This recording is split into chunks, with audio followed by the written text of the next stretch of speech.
बासहा बयलावा के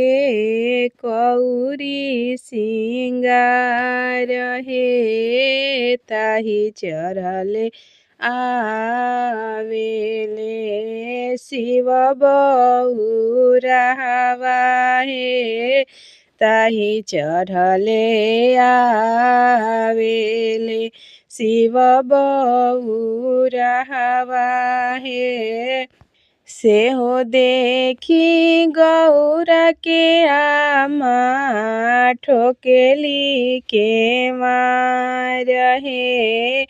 ऐसन सुंदर गौरी के आइले तपसिया हे ऐसन सुंदर गौरी के आइले भिखार हे ऐसन सुंदर गौरी के आइले भिखार हे ऐसन सुंदर गौरी से ब्याहन आइले शिव बउरा हे आतना बचन शिवजी सुनहु ना पवले हे गंगा पैसी जाई महादेव कैले आसनान हे गंगा पैसी जाई महादेव कैले आसनान हे भभूति उतारी शिवजी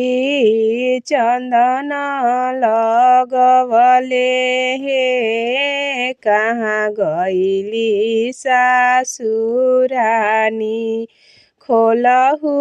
के मार हे कहाँ गईली सासु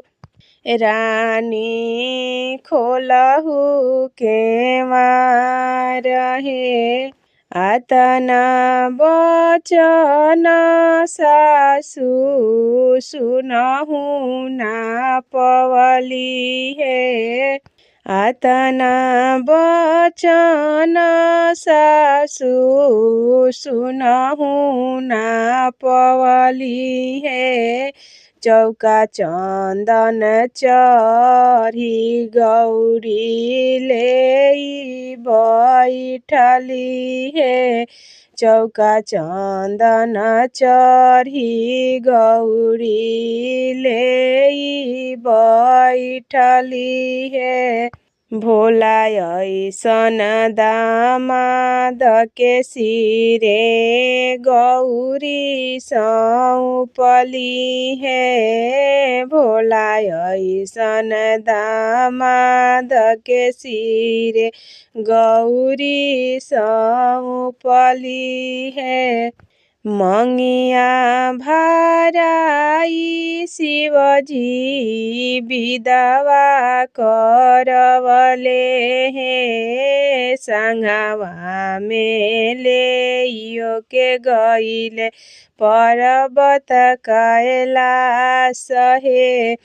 संघवा में लेइयो के गईले पर्वत कैलाश हे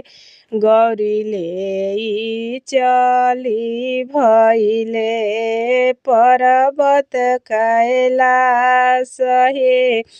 गौरी ले चली भइले पर्वत कैलाश हे।